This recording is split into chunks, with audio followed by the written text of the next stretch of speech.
نحمده ونصلي ونسلم على رسوله الكريم اما بعد فاعوذ باللہ من الشیطان الرجیم بسم اللہ الرحمن الرحیم الا ان اولیاء اللہ لا خوف علیہم ولا هم يحزنون، سنو اللہ کے ولیوں پر نہ کوئی خوف ہوگا اور نہ وہ غمگین ہوں گے۔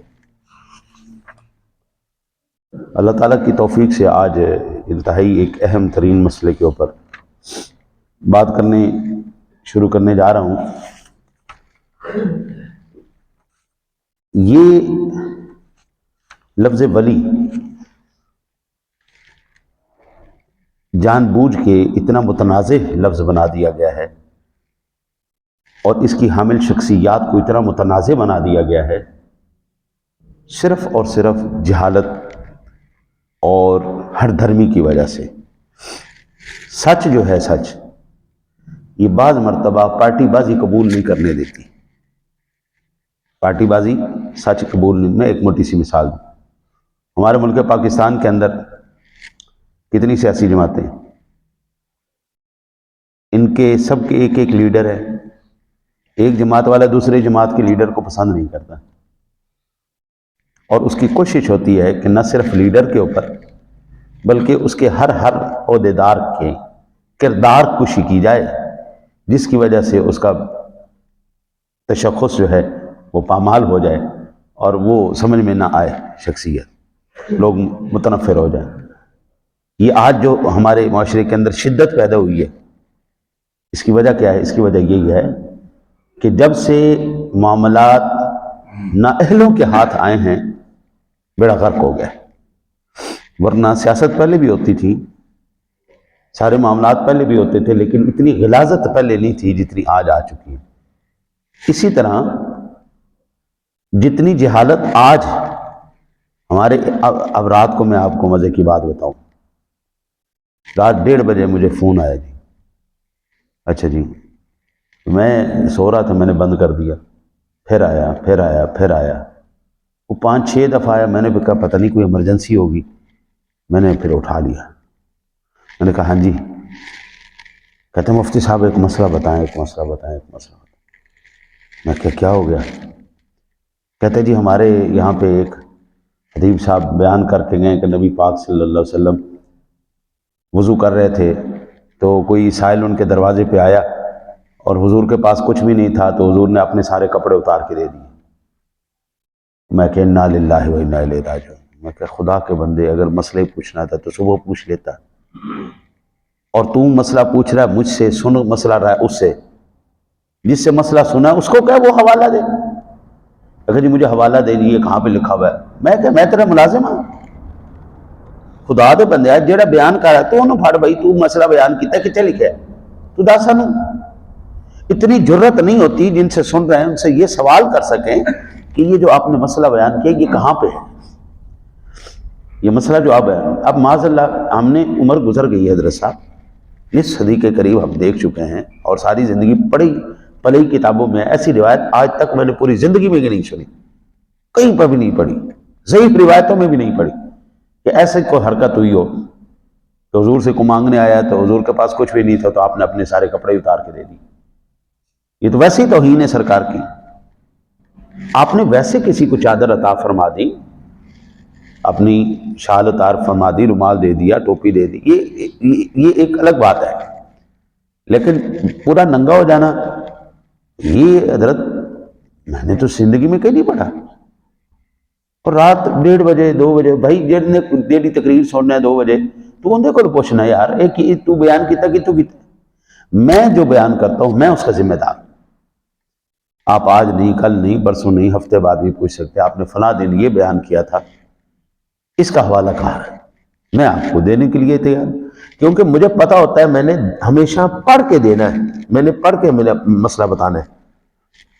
پڑھا ہوا مسئلہ ہمیشہ مل جاتا ہے، پڑھ کے بیان کیا ہوا مسئلہ مل جاتا ہے، سن کے بیان کیا ہوا کبھی نہیں ملتا۔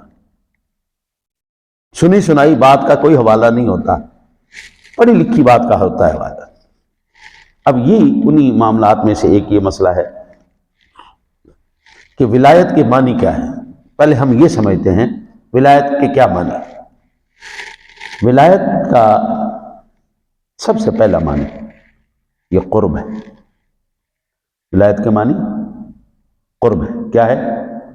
اس کو بولیے تاکہ قرب ہے. ولایت کا معنی. اب یہ قرب کس چیز کا ہے؟ یہ جگہ کے اعتبار سے بھی ہو سکتا ہے، یہ نسبت کے اعتبار سے بھی ہو سکتا ہے، یہ دین کے اعتبار سے بھی ہو سکتا ہے، یہ دوستی کے اعتبار سے بھی ہو سکتا ہے، یہ اعتقاد کے اعتبار سے بھی ہو سکتا ہے، یہ نصرت کے اعتبار سے بھی ہو سکتا ہے. اور اللہ آپ کی خیر کرے، یہ وہ لفظ ہے جو ہم جہت معاملات کو اپنے اندر سمیٹتا ہے. اب آپ نے دیکھا جگہ کے اعتبار سے ایک، نسبت کے اعتبار سے دو، دین کے اعتبار سے تین، دوستی کے اعتبار سے چار، اعتقاد کے اعتبار سے پانچ، نصرت کے اعتبار سے چھ معنی ہے. اور ولایت کا معنی ایک ہے کسی چیز کا انتظام کرنا بھی، یہ ساتواں. اور اگر یہ معنی فاعل بھی ہوئے تو اس کا معنی ہوگا منتظم اور متصرف، اور مفعول کے معنی میں آئے گا یعنی جو کسی کے زیر انتظام اور زیر تصرف ہے. اب مجھے یہ بتائیں، جو صرف ایک معنی کو لے کر کے تان شروع کر دیں یا اس کا مذاق اڑائے اور یہ ساری چیزیں چھوڑ دیں، فاعل کے اعتبار سے اس کے معنی کیا ہیں، مفعول کے اعتبار سے اس کے معنی کیا ہیں، لغت کے اعتبار سے اس کے معنی کیا ہیں، اصطلاح کے اعتبار سے اس کے معنی کیا ہیں، اور یہ صرف آج میں نہیں بتا رہا آپ کو، صدیوں سے یہ اسی طرح ہے. قرآن دنیا کی واحد وہ کتاب ہے جس کی زبان سب سے وسیع ترین زبان. دنیا کی ساری گرامریں پدو سی ہیں، پدو سی. قرآن کی گرامر سمندروں کی وسعتوں سے بھی زیادہ وسیع. کوئی یہ کہے اس کے سارے علوم میں نے سینے میں ڈالیے، جھوٹ ہے. بھائی جس غوطہ خور نے جتنا گہرا غوطہ لگایا اس نے اتنے گہرے موتی نکال کے اپنے لیے لے آیا. قرآن پاک وہ کتاب ہے جس کی وسعتیں، جس کی حدیں، جس کی بلندیاں، شانیں، عظمتیں کوئی ایک وقت میں شخصیت سوائے سرور دو عالم صلی اللہ علیہ وسلم کے کوئی نہیں سمیٹ سکا، نہ قیامت سمیٹ سکے گا. ہر دور کے اندر علماء آئیں گے، اس کے اندر تدبر کریں گے، تفکر کریں گے، اس کے اندر سے موتی نکالیں گے، ہیرے نکالیں گے، عوام الناس تک پہنچائیں گے.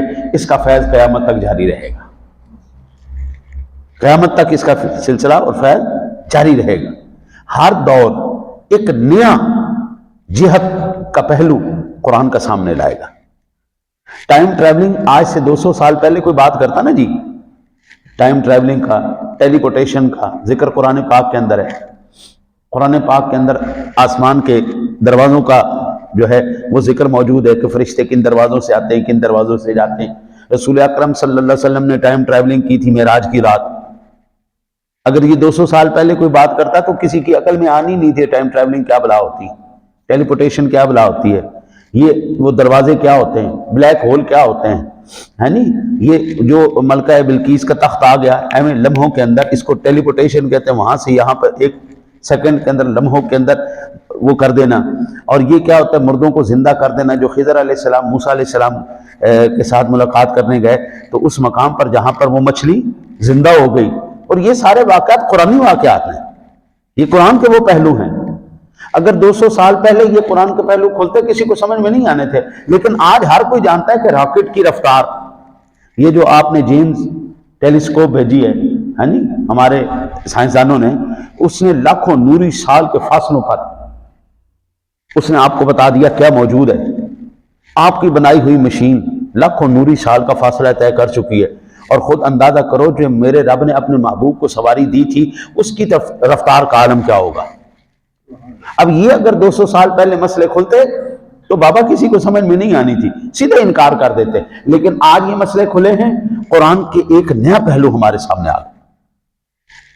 اگر ولایت کے معنی سمجھنے ہیں تو بابو پھر ہر ایک لحاظ سے اس کو دیکھنا پڑے گا، ولایت کے کیا کیا معنی آ رہے ہیں، وہ کس کس معنی میں استعمال ہو رہا ہے، اس کی اصطلاحی معنی کیا بن رہے ہیں، اس کے جو اپنا لغوی معنی کیا بن رہے ہیں، اس کے اللہ آپ کے خیر کرے اگر اس لفظ کو مفعول بنائیں تو کیا بنے گا، فاعل بنائیں تو اس کے معنی کیا بنیں گے۔ اور اب یہاں پر آپ دیکھیں نا جی، اگر مفعول کے معنی میں ہم دیکھتے ہیں تو ہوتا ہے زیر انتظام یا زیر تصرف، یعنی مومن کے لیے کہا جاتا ہے کہ وہ اللہ کا ولی ہے، جیسا کہ اس آیت مبارکہ میں بیان کیا گیا، یعنی وہ اللہ کی ذات کی معرفت اور اس کے جمال اور جلال کے نور میں ہمیشہ مستغرق رہنے والا ہے۔ بندہ مومن کا ایک ہی کام ہوتا ہے ہر ویلے اللہ اللہ اللہ اللہ اللہ کی طرف، اللہ اللہ کیے رکھنا، یا پھر اللہ اللہ کر کے اس کا قرب حاصل کرنا، اس کے مقرب ہو جانا۔ اور وہ اپنے قلب اور قالب، قلب کہتے ہیں دل کو، قالب کہتے ہیں پورے جسم کو، قلب و قالب میں اپنی خواہش سے تصرف نہیں کرتے بلکہ اللہ تعالیٰ کی مرضی اور منشا سے تصرف کرتے ہیں۔ بندہ مومن اللہ کا ولی کبھی بھی اپنے جسم کے اوپر اپنی مرضی نہیں لگاتا۔ یہ جو کہتے ہیں نا میرا جسم میری مرضی، قرآن کہتا ہے جھوٹ بولتے ہیں، تیرا جسم تیری مرضی نہیں، رب کا جسم، اس کی مخلوق، اس کی ملکیت، مرضی بھی اسی کی۔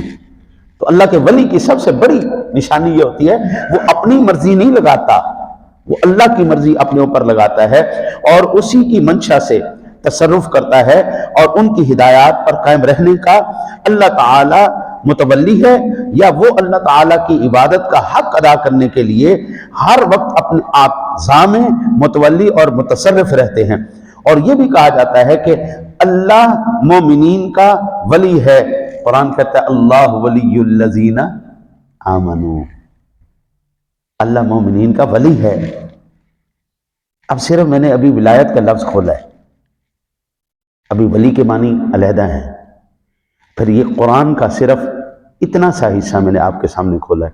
ابھی اسی کی تفسیر جب میں احادیث کی روح سے آپ کے سامنے پیش کروں گا کہ رسول اکرم صلی اللہ علیہ وسلم نے ولی کی جو تعریف بیان کی ہے، جو شان بیان کی ہے، قرآن تو کہہ رہے ہیں نا جی حضرت یہ کوئی چھوٹی بات ہے، لا خوف علیہم ولا هم یحزنون، یہ کوئی معمولی بات ہے؟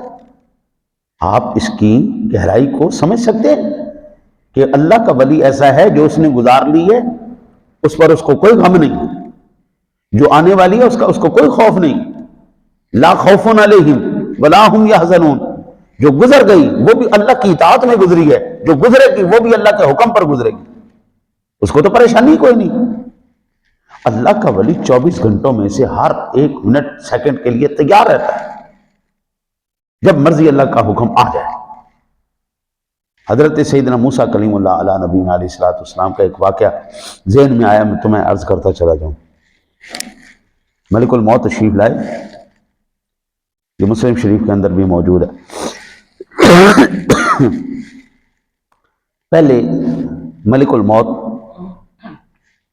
جس کے پاس جاتے تھے چلے جاتے تھے۔ اللہ کے نبی نے ملک الموت کو بھی سبق سکھانے کا آپ نے ارادہ فرمایا۔ ملک الموت آئے، ویسے ہی جیسے ہر ایک کے پاس ان کی عادت تھی، چلو بھائی چلیے، روح کڈیتا ہو گئے، لیکن اللہ کے نبی تو اللہ کا نبی ہے نا، اور پھر نبی بھی عام نبی نہیں، موسیٰ علیہ السلام اولو العزم رسول، ہاں جی چلیے جی، کدھر ہے؟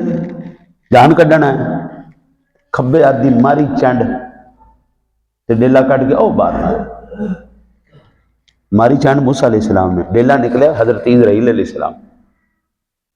اس کا معنی یہ ہوا اللہ نے اپنے نبیوں کو اختیار تو دیا ہے نا، نبی اولین مصداق ہے ولایت کا۔ اچھا جی، اب ان کی جرت نہیں ہوئی کہ روح نکال کے لے جائے، ڈیلا اٹھایا سیدھا اللہ کی بارگاہ میں ملک الموت، اور حدیث پاک کے اندر الفاظ ہیں ارسلتنی الی رجل لا یرید الموت، یا اللہ ایسے بندے کو بھیجے جن کا مرنے کا ارادہ ہی کوئی نہیں، ایسے بندے کے پاس بھیجا ہے جو مرنا ہی نہیں چاہتا، ارادہ ہی کوئی نہیں۔ یہ دیکھو یا اللہ میں تو اس کی روح لینے گیا تھا، اس نے میری آنکھ نکال دی۔ اللہ سونے نے فرمایا اچھا ایسا کر، جا جنت سے ایک بیل لے کے جا میرے پیارے کلیم کے پاس، اور ان سے کہ اس کے اوپر ہاتھ رکھ دیں، آپ کے ہاتھ کے نیچے جتنے بال آئیں گے ہم آپ کے اتنے سال اور بڑھا دیں گے۔ جناب بیل لیا، اب ڈردے ڈردے آئے، پہلے چاہے میں گجے گجے آ گئے نا جی، ہر ایک کول میں جانا جی، ماں روندی رہندی ہے پتر لے کے آ جانا، بچے روندے رہندے نے پیو نوں لے کے آ جانا، لیکن یہ بارگاہ تے عام بارگاہ نہیں سی نا جی، یہ تے اللہ دے نبی دی بارگاہ سی، اتنے تے چنڈا بھی پیندیاں نے، یعنی ذرا جی بے ادبی ہو جائے تھے آئے ڈردے ڈردے گال کی تھی جناب اللہ دے نبی، اللہ تعالیٰ کی طرف سے یہ حکم ہے جناب مہربانی کرو۔ آپ نے فرمایا پھر کیا ہوگا؟ جب اتنے سال گزر جائیں گے پھر کیا ہوگا؟ انہوں نے کہا حضور پھر وہی ہونا ہے جن دی وجہ تو چنڈ پئی، پھر بھی روح قبض کرنی جناب۔ آپ نے فرمایا نہیں مجھے اب بھی جانے میں کوئی حرج نہیں، تمہیں میں آداب بارگاہ نبوت سکھا رہا تھا، میرے پاس تو منہ اٹھا کے آ گئے ہو نا، کوئی اجازت نہیں، کوئی ادب نہیں، کوئی احترام نہیں، آگے آ رہے امام الانبیاء، ان کی بارگاہ کی ذرا سی بھی ادبی جو ہے وہ تیرے لیے بڑی خطرناک ثابت ہو سکتی ہے، پہلے جانا اجازت لینا، اجازت ملے تو پھر اندر داخل ہونا۔ حضرت سیاستہ کے اندر روایت موجود ہے اور غالباً بخاری شریف کے اندر بھی یہ موجود ہے، 3 دن تک ملک الموت حضور کے دروازے پہ آتے رہے اور کھٹکھٹاتے رہے، جناب دروازہ کھولیے، میں ایک مسافر ہوں، بڑی دور سے آیا ہوں۔ اماں جی فاطمہ تو زہرا رضی اللہ تعالیٰ عنہ فرماتی تھی چلے جاؤ حضور کی ابھی طبیعت ٹھیک نہیں ہے،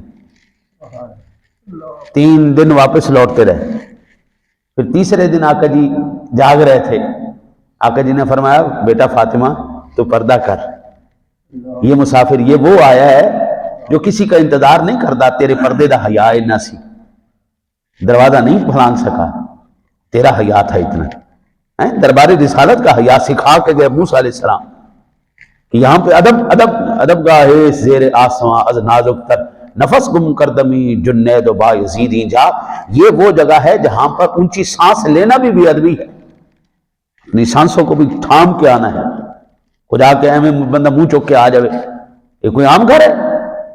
یہ وہ گھر ہے جس کا ایک ایک فرد اتنا قابل احترام ہے، اللہ نظام کائنات بدل دیتا ہے ان کے کہنے۔ پھر آئے یا رسول اللہ ان اللہ استاق الہ لقائک یا رسول اللہ، سونیا رب سونا ارشاد فرما رہے ہیں جے ارادہ ہوئے سونے آپ دا ارادہ ہوئے تو چلیے ملاقات کر لئیے، امر الہی پورا کریے۔ تو آقا جی نے ارشاد فرمایا ملک الموت یہ بتا، اللہ سونے سے جا کے پوچھ گیا، ایک مجھے محبوب کہتا ہے، دوسرا محبوب کو کوئی محب مارتا ہے؟ یعنی کوئی محب اپنے محبوب کو مارتا ہے؟ اب اسرائیل کی یہ جرات نہیں ہے کہ آگے سے کوئی جواب دے، پہنچے جناب اللہ کی بارگاہ میں، پروردگار عالم تیرا محبوب ارشاد فرما رہا ہے، عرض کر رہا ہے کہ کوئی محب اپنے محبوب کو مارتا ہے؟ رب کریم نے فرمایا جاؤ میرے محبوب سے کہو جب محب اپنے محبوب کو بلائے تو محبوب انکار کرتا ہے؟ جب محب اپنے محبوب کو بلائے تو محبوب انکار کرتا ہے؟ آئے جناب دیا، کہا اچھا چلو ٹھیک ہے جانے کے لیے میں تیار ہوں، کوئی مسئلہ نہیں ہے، لیکن جاؤ اللہ سے پوچھ کے آؤ پہلے میری امت کے ساتھ کیا کرے گا۔ حضرت میں کہتا ہوں امت کہاں پر مصطفیٰ کریم صلی اللہ علیہ وسلم کے احسان چکائے گی، کس مقامات پر چکائے؟ جاؤ پہلے پوچھ کے آؤ میری امت کے ساتھ کیا کرے۔ اللہ کی بارگاہ میں گئے، کہا کہ محبوب یہ عرض کر رہے ہیں میری امت کے ساتھ کیا ہو؟ اللہ نے ارشاد فرمایا محبوب سے کہے محبوب فکر نہ کر، تیری امت ہے انشاءاللہ ہم اس کے ساتھ اچھا کریں۔ فرمایا نہیں جاؤ کوئی صحیح فیصلہ لے کے آؤ۔ تو پھر اللہ تعالیٰ نے ارشاد فرمایا پیارے محبوب سے کو وَلَسَوْفَ يُعْتِيكَ رَبُّكَ فَتَرْضَى، سونے جب تک تو راضی نہیں ہوگا نا تیرا اللہ بس نہیں کرے گا، تو بس حکم کر۔ آپ نے فرمایا میں اس وقت تک راضی نہیں ہوں گا جب تک میرا ایک امتی بھی باہر ہوگا جنت سے، میں اپنی ساری امت کو جنت میں داخل نہ کروا دوں۔ جبریل امین نے عرض کی یا رسول اللہ آپ فکر نہ کریں، کل محشر کا دن ہوگا سونے پل صراط ہوگا تو نیچے میرے پر ہوں گے، میرے پر ہوں گے۔ رب نے کہا محبوبہ تو پریشان کیوں ہوتا ہے؟ ہاں جی، اللہ اکبر، گناہگار جو محشر میں فریاد کریں گے میں آیا ہوں سرکار کہیں گے، ہاں جی، اور سر سجدے میں ہوگا کھل جائیں گی زلفیں، امت کی بخشش کا وہ اصرار کریں گے، امت کی بخشش کا وہ اصرار کریں گے۔ رب کریم فرمائے گا سونیا ارفع راسک یا حبیب، سونیا ذرا سر انور تو اٹھاؤ نا، کیا کہتے ہو سونیا؟ آج تمہاری بات سنی جائے گی، ذرا کہو نا سونیا کیا کہتے ہو؟ اللہ اکبر، عرض کریں گے پروردگار عالم آج تیری صفت جباریت، قہاریت، تیرا جلال یا اللہ، جہنم سب کچھ اس ٹائم مکمل عروج پہ۔ سونا میری امت تو گناہ گار ہے، ہاں جی، میرا رب کریم فرمائے گا یہ قہر و غضب میرا تیرے دشمن کے لیے ہے، تیرے چاہنے والوں سے ہم پیار کریں گے۔ سونے کو پریشان ہوتا ہے، یہ سب جلال میرا، یہ قہر میرا، یہ غضب میرا، یہ جہنم میری۔ سونے آج اسی لیے تو بھڑکائی ہے تاکہ دنیا کے اندر جو محبوب تیرے در سے دور ہو گئے تھے، ہاں جی، جو تیرے در سے یار پھرتے ہیں، در بدر یوں ہی خار پھرتے ہیں، سونے جو تیرے در سے پھر گئے تھے آج ہم ان کو بتائیں گے کس در سے پھر گئے ہو اور اس کا کیا نتیجہ نکلے گا۔ آج سونے تیرے غلاموں کو کیا پریشانی، تم مانگ کیا مانگتا حضرت؟ یہ وہ چیزیں ہیں جو انشاءاللہ تعالی العزیز میں آپ کو عرض کروں گا۔ مجھے ان لوگوں کے اوپر ترس آتا ہے، یہ علمی یتیم لوگ ہیں، ان کو قرآن کا نہیں پتا، ولایت کا نہیں پتا، ولی کا نہیں پتا۔ اب اتنے معنی ہیں ولایت کے، یہ کس کس معنی کو سمجھیں گے اور کس کس کی شان سمجھیں گے اور کس کس مقام پر جا کے سمجھیں گے؟ نہیں سمجھ سکتے بیچارے۔ اور ان کے اندر سب سے ایک بڑی خاصیت ہوگی، یہ جتنے بھی اللہ کے ولیوں کے دشمن ہوں گے سب بدتمیز ہوں گے، ایک بھی با ادب با اخلاق نہیں ہوگا، ان کے اخلاق بھی اڑے ہوئے ہوں گے، ان کے اندر تہذیب بھی نہیں ہوگی، تادیب بھی نہیں ہوگی، کوئی ادب نہیں، کچھ بھی نہیں، خلی ولی۔ یہ کیسے ممکن ہے؟ اللہ کے دشمن کا بغض، اللہ کے ولی کا بغض اس دل کے اندر ایمان کے ساتھ اکٹھا ہو جائے، ایسا نہیں ہو سکتا۔ محبت بھی ہو اللہ کی اور اللہ کے ولیوں کی دشمنی بھی ہو، ایک جگہ دو تلواریں ایک نیام میں نہیں رہ سکتی۔